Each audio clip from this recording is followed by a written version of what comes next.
பாஸ்போர்ட்டை முடக்குவது தொடர்பாக விளக்கம் கேட்டு பிரிஜ்வால் ரேவண்ணாவுக்கு மத்திய வெளியுறவுத்துறை அமைச்சகம் நோட்டீஸ் அனுப்பியுள்ளது.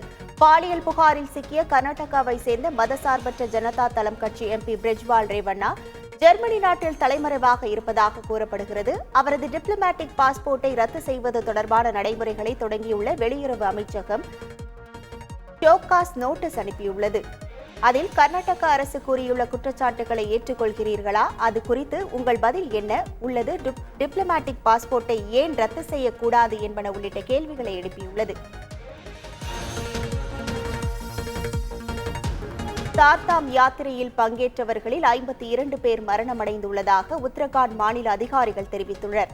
பத்ரிநாத், கேதர்நாத், காங்கோத்ரி மற்றும் யமுனோத்ரி ஆகிய தலங்களுக்கு செல்லும் யாத்திரையானது சார்தாம் யாத்திரை எனப்படுகிறது. இந்த யாத்திரையில் பங்கேற்ற 25 லட்சத்திற்கும் அதிகமானோர் முன்பதிவு செய்துள்ளனர். இதனிடையே கேதர்நாத் யாத்திரையில் இதுவரை இல்லாத அளவு உயிரிழப்புகள் ஏற்பட்டுள்ளதாக கார்வால் ஆணையர் வினய் சங்கர் பாண்டே தெரிவித்துள்ளார். யாத்திரையில் பங்கேற்கும் பக்தர்கள் மருத்துவ நிபுணர்களின் ஆலோசனைகளை கடைபிடிக்க அறிவுறுத்தப்பட்டுள்ளது. கேரளாவில் சட்டப்பேரவை கூட்டத்தொடரை ஜூன் 10 முதல் நடத்த ஆளுநருக்கு அமைச்சரவை பரிந்துரை செய்துள்ளது. முன்னதாக நடந்த அமைச்சரவை கூட்டத்தில் கூட்டத்தொடரை நடத்த முடிவு செய்து ஆளுநருக்கு பரிந்துரை வழங்க முடிவு செய்யப்பட்டது. உள்ளாட்சி வார்டு மறுபங்கீடு தொடர்பான அரசாணையை தேர்தல் நடத்தை விதி அமலில் இருப்பதால் ஆளுநர் திருப்பி அனுப்பினார். அந்த அரசாணைக்கு பதில் ஊராட்சி மற்றும் பேரூராட்சி வார்டுகளின் எண்ணிக்கையை அதிகரிப்பதற்கான வரைவு மசோதா கொண்டுவர ஒப்புதல் அளிக்கப்பட்டது. தென்காசி மாவட்டம் சிவகிரியில் நடைபெற்ற திரௌபதி அம்மன் பூக்குழி விழாவில் பெண் போலீஸை இடித்ததாக பக்தர் ஒருவரை போலீசார் தாக்கிய சம்பவம் பரபரப்பை ஏற்படுத்தியுள்ளது. திருவிழாவில் கூட்ட நெரிசலில் பெண் போலீசாரை பக்தர் ஒருவர் இடித்ததாக கூறப்படுகிறது. இதனால் ஆத்திரமடைந்த போலீசார் பக்தருடன் வாக்குவாதத்தில் ஈடுபட்டு அவரை இழுத்து தாக்கி கீழே தள்ளினார்கள். அவர் எழுந்த பிறகும் மீண்டும் தாக்குதல் நடத்தியதால் கோவில் திருவிழாவில் சிறிது நேரம் பரபரப்பு ஏற்பட்டது.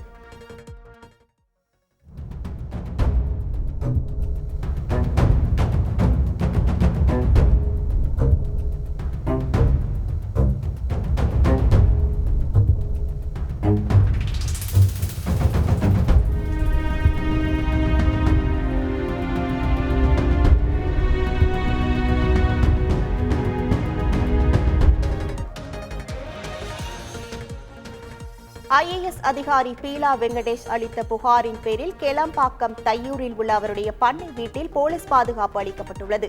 அந்த வீட்டில் கடந்த வாரம் அத்துமீறி நுழைந்ததாக பீலா வெங்கடேஷ் அளித்த புகாரின் பேரில் கணவரும் முன்னாள் சிறப்பு டிஜிபியுமான ராஜேஷ் தாஸை பள்ளிக்கரணை போலீசார் கைது செய்தனர். அவரை திருப்போரூர் நீதிமன்றத்தில் ஆஜர்படுத்திய போது நெஞ்சுவலி ஏற்பட்டதாக கண்ணீர் விட்டு கதறி அழுதுள்ளார். இதையடுத்து அவர் தனியார் மருத்துவமனையில் அனுமதிக்கப்பட்டார். இந்த நிலையில் தையூரில் உள்ள பீலா வெங்கடேஷின் பண்ணை வீட்டில் போலீஸ் பாதுகாப்பு அளிக்கப்பட்டுள்ளது. சென்னையில் தவறுதலாக துப்பாக்கி சுட்டதில் குண்டு பாய்ந்து RPF தலைமை காவலர் காயமடைந்தார். ரயில்வே கோட்ட மேலாளர் அலுவலக வளாகத்தில் உதவி ஆய்வாளர் ராவணன் என்பவர் கார்பன் வகை துப்பாக்கியை எடுத்து சோதனை செய்து கொண்டிருந்தார். அப்போது தவறுதலாக துப்பாக்கி சுட்டு எதிரில் இருந்த தலைமை காவலர் சிவக்குமாரின் வலது காலில் தோட்டா பாய்ந்தது. காயத்துடன் துடித்த சிவக்குமார் பெரம்பூர் ரயில்வே மருத்துவமனையில் அனுமதிக்கப்பட்டு சிகிச்சை பெற்று வருகிறார். இதுகுறித்து விசாரணை மேற்கொண்ட முதன்மை ஆணையர் ராமகிருஷ்ணன் உதவி ஆய்வாளர் ராவணனை தற்காலிக பணியிடை நீக்கம் செய்து உத்தரவிட்டார். திருச்சியில் அரசு மற்றும் தனியார் பேருந்துகளில் பயன்படுத்தப்பட்ட அதிக ஒலியை ஏற்படுத்தும் ஏர் ஹாரன்கள் பறிமுதல் செய்யப்பட்டது. திருச்சியில் பல்வேறு வாகனங்களில் விதிகளை மீறி ஏர் ஹாரன்கள் பயன்படுத்துவதாக குற்றச்சாட்டு எழுந்தது.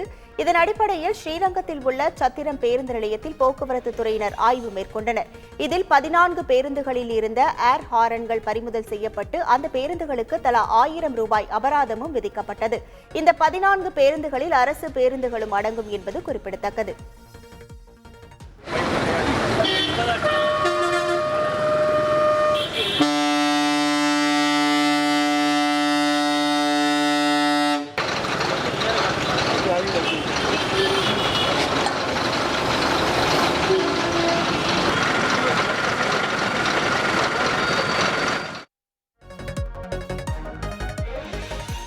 மதுரை சிந்தாமணி ரிங் ரோடு பகுதியில் உள்ள தனியார் நட்சத்திர விடுதியில் புதிதாக ஸ்பாட் கிச்சன் திறக்கப்பட்டது. இந்த கிச்சனை செஃப் தாமு திறந்து வைத்து பல உணவுகளை சமைத்து காட்டினார்.